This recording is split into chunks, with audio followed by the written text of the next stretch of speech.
আমাদের মধ্যে মত পার্থক্য থাকবে, কিন্তু আমরা যদি চেষ্টা করি তাহলে সেই মত পার্থক্যের মধ্যে রেখে আলোচনার মাধ্যমে সেটি অনেক সমস্যার সমাধান হয়তো আমরা বের করে আনতে সক্ষম হব।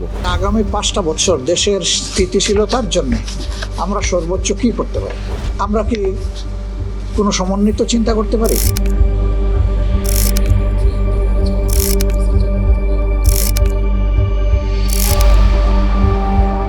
নির্বাচন পরবর্তী সরকার কেমন হবে তা নিয়ে চলছে আলোচনা।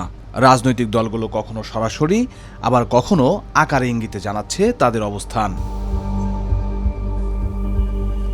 এরই মধ্যে নির্বাচন সামনে রেখে আলাদা আলাদা বৃহৎ রাজনৈতিক বলয় তৈরি করেছে বিএনপি ও জামাত। নির্বাচিত হলে যুগপৎ আন্দোলনে থাকা দলগুলোকে নিয়ে জাতীয় ঐক্যমত্যে সরকার গঠনের ঘোষণা আগে থেকেই দিয়ে রেখেছে বিএনপি। মত পার্থক্য থাকলেও সবাইকে ঐক্যবদ্ধ থাকার আহ্বান জানিয়েছেন দলটির চেয়ারম্যান। দলমত নির্বিশেষে আমাদের মধ্যে মত পার্থক্য থাকবে, কিন্তু আমরা যদি চেষ্টা করি তাহলে সেই মত পার্থক্যের মধ্যে রেখে আলোচনার মাধ্যমে সেটি অনেক সমস্যার সমাধান হয়তো আমরা বের করে আনতে সক্ষম হব, কিন্তু কোনোভাবেই সেটি যাতে মত বিভেদের পর্যায়ে চলে না যায়। মত বিভেদ হলে জাতিকে বিভক্ত করে ফেললে কি হতে পারে আমরা দেখেছি। এদিকে জামায়াত বলছে সবাইকে নিয়ে সমন্বিতভাবে সরকার গঠনের কথা, তবে এর জন্য শর্তও জুড়ে দিয়েছে তারা। আমরা চিন্তা করছি নির্বাচন হয়ে যাওয়ার সাথে সাথে নির্বাচনে অংশগ্রহণকারী সকল দল এবং পক্ষ যদি আমরা খোলা মন নিয়ে একসাথে বসতে পারি যে আগামী 5টা বছর দেশের স্থিতিশীলতার জন্য আমরা সর্বোচ্চ কি করতে পারি? আমরা কি কোনো সমন্বিত চিন্তা করতে পারি? যদি সবাই মিলে ভালো মনে করে we are ready to render hour support. এর অর্থ এটা নয় যে অন্য কেউ সরকারে চলে গেছে আর আমরা তাদের হয়ে কাজ করব, but we have some conditions. নির্বাচনের পরে বিএনপি কিংবা জামাত সবার অংশগ্রহণে সরকার গঠন হলে একপাক্ষিক ব্যবস্থাই তৈরি হবে বলে মনে করেন রাজনীতি বিশ্লেষকরা।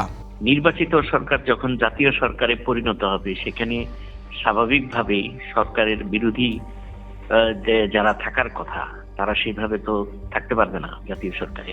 স্বাভাবিক রাজনৈতিক সরকার হওয়াটাই ভালো, যেটা আমরা সংসদীয় সরকারে দেখতে পাই। সংসদীয় সরকারে আপনার যে এখানে সরকারি দল থাকবে এবং বিরোধী দল থাকবে। এখন যে দলই ক্ষমতায় যাবে তারা হয়তো মানে এর আগেও তো জাতীয় ঐক্যমত্যের সরকার হয়েছিল, কি কোনো কাজ হয়েছে? এগুলো হয়তো রেটরিক্স। আওয়ামী লীগ ও তার মিত্ররা রাজনীতির মাঠে নেই, এমন অবস্থায় বিএনপি কিংবা জামায়াত জোট একপক্ষীয় সংসদের দায় নিতে চাইবে কিনা এমন প্রশ্নের উত্তরও দিয়েছেন রাষ্ট্রবিজ্ঞানের এই অধ্যাপক।